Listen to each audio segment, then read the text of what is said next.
Pagdating po sa mga gadgets like laptop, cellphones at mga cameras, hindi po pauhuli ang Pilipinas. Lagi po tayong updated sa mga latest dyan. Pero kung ang pag-uusapan ay automotive, milya-milya na po ang lamang sa atin ng ibang bansa, lalo na yung mga developed countries na patungo na sa pagiging electric ang mga gagamitin nilang sasakyan. Dito sa atin, alam lang natin na meron ng mga electric cars, pero mukhang wala pa tayong balak na seryosohin ito. Alam nyo ba guys, na marami ng mga bansa, developed at saka yung mga developing countries na nagbabalak ng i-phase out ang mga internal combustion engine vehicles para makapag-switch na sa electric.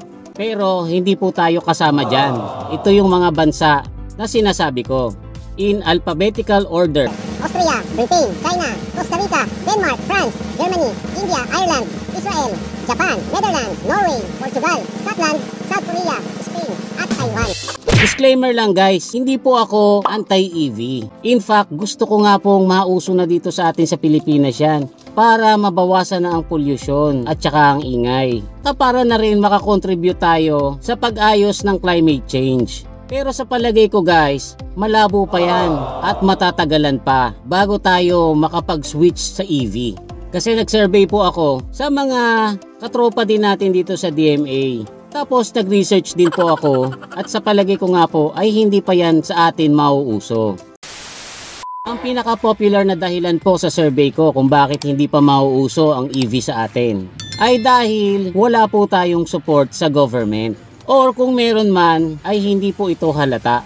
Alam nyo ba guys, noong 2009 ay pinahiram ng administrasyon ni President Barack Obama si Elon Musk ng $465 million para makapag-mass produce ng Tesla Model S. Yung 465 million guys ay kapiraso lang yan. Kasi po total of $8 billion ang nilaan ng US government at hinati-hati po nila yan sa iba pang mga car companies para mag-research ng mga paraan para mabawasan ng emissions at makapag-develop ng EV.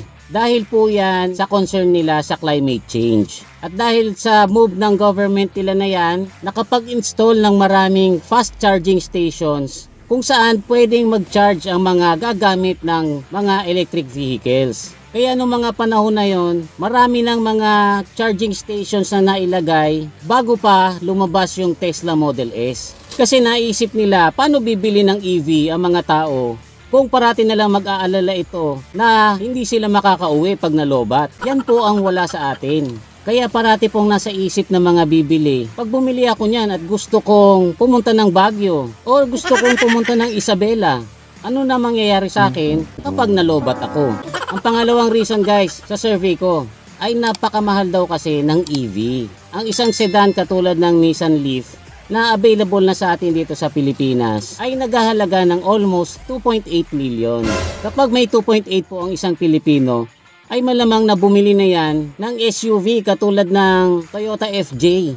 Mararating mo pa lahat ng gusto mong puntahan dahil hindi ka mag-aalalang malobat. Basta mayroong gasolinahan ay aandar lang po yan ng aandar.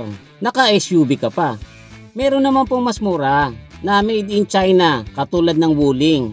Maliit nga lang po ito, pero naghahalaga din ito ng 470,000. At kung meron po 470,000 ng isang Pilipino, malamang na ang bilhin nito ay Suzuki Alto kasi 445,000 lang ang Alto. Ganon din po, hindi ka mag-aalala kahit saan ka pa bumiyahe. Kaya sa totoo lang guys, kung hindi ka rin lang true blue na environmentalist, ay malamang na hindi ka rin bibili talaga ng EV. Bukod pa dyan, mahal din ang kuryente sa Pilipinas. According po sa research ko, ang Pilipinas po ang may pinakamahal na power rate sa buong Asia. Di po katulad ng mga bansang kapitbahay natin, katulad ng Thailand, Indonesia, Malaysia, Korea at Taiwan. Artificially low ang power rates nila doon guys, kasi po may subsidy ng government. Kaya kung makakabili ka man ng napakamahal na EV, ay hindi rin ganon kalaki ang matitipid mo dahil mahal din ang kuryente sa atin. Not to mention na ang pinagkukuhanan natin ng kuryente ay hindi rin ganon ka-earth friendly.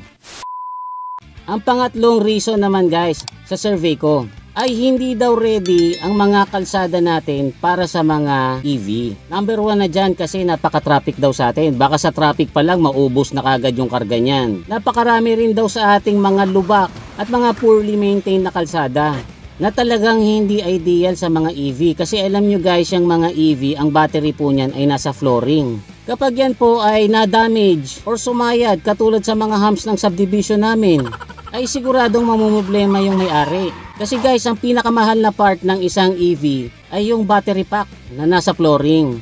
Gawa po yan sa lithium ion.